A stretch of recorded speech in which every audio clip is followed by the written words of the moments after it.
Send the theta. Send the. So what would you have me do? Send what, Yasaki? What? Ensign Yasaki, take us out of orbit. Let's finish our journey amongst the stars. Coordinates, Captain. My name is Jade Warpenburg, and I play Yasaki, and I'm the director of photography. And yeah, let's close that off. Originally, he was going to be Samson's role, and then I think I was going to be the pilot. I was going to play Yasaki's part. He wasn't called Yasaki at that time. Yeah. And then you were like, no, we can't have the pilot be a Caucasian guy. We got to get an Asian guy. Yeah. And Jade at the time was up in Vancouver Film School, and we were like, Jade, when you graduate, come down, because guess what? We have a promising future for you as an actor. And he was like, I'll do it, but yeah, I hate you guys. They said that they kind of needed another Asian, and I was the only one that they knew, so they had to wait until I got back before they could start filming. Are you Canadian? No. I thought you were Canadian. No. Where were you born? What? I was born in South Korea. Were you What? Yeah. You were. Someone told me you were Canadian. told you that? There was just a fire when you were a kid.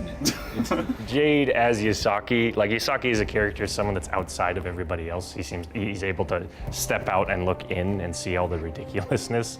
And Jade is a very similar person in that he's not like us. He doesn't like get like over nerdy things and the big like sci-fi excites us, and he's been quoted as saying he's not really interested in any story that takes place outside of planet Earth.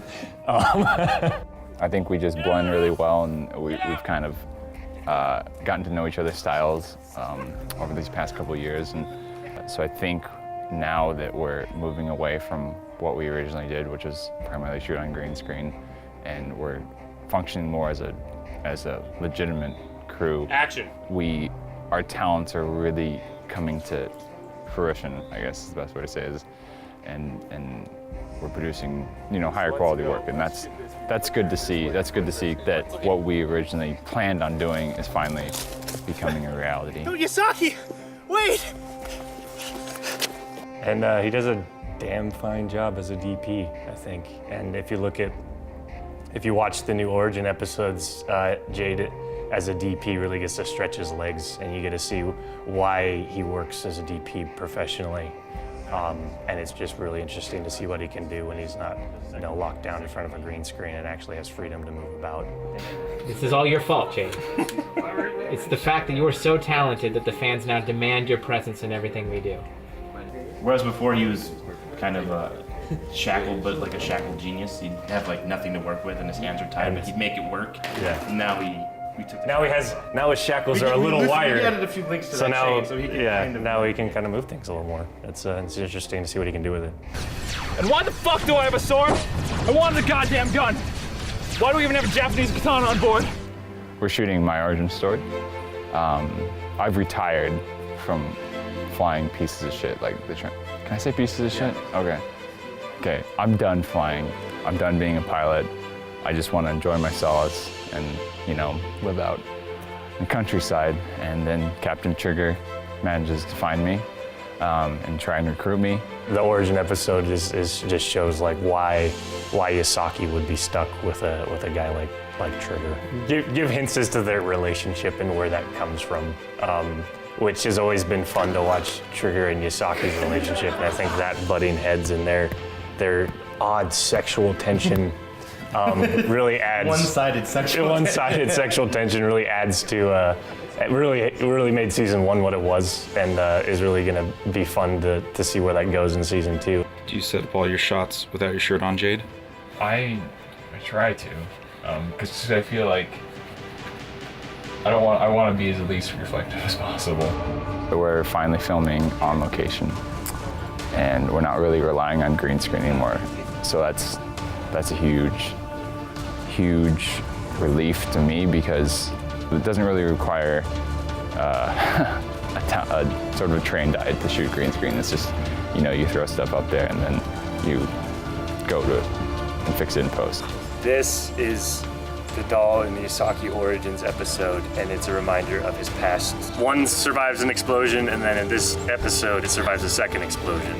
So we were gonna make one kind of burnt from the first explosion, and the next one even more burnt, but we liked them too much. So we probably gonna save one. It's just besides it. And then we're gonna share the one we saved. One of us will keep it every night, and we'll just alternate, all 5 of us. So like, I'll get Monday nights, Adam will have Tuesday nights. So how's it been working with the crew so far? A lot of fun. They are hilarious. What was your favorite part? Well, it doesn't have to do with this shoot, but it was on the last shoot that we did. Oh, okay. What was that? I got to do the clap. So what are we shooting now? We're gonna go shoot the wake up from the nightmare, the anime nightmare scene.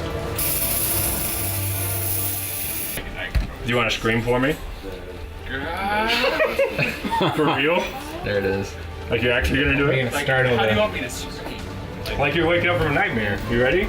You go, ah! Ah! Not, you're putting too many la la la's in there. It's like one scream. It's, ah! Yeah, go like that. Like, ah! Oh! Yeah, all right. Ah!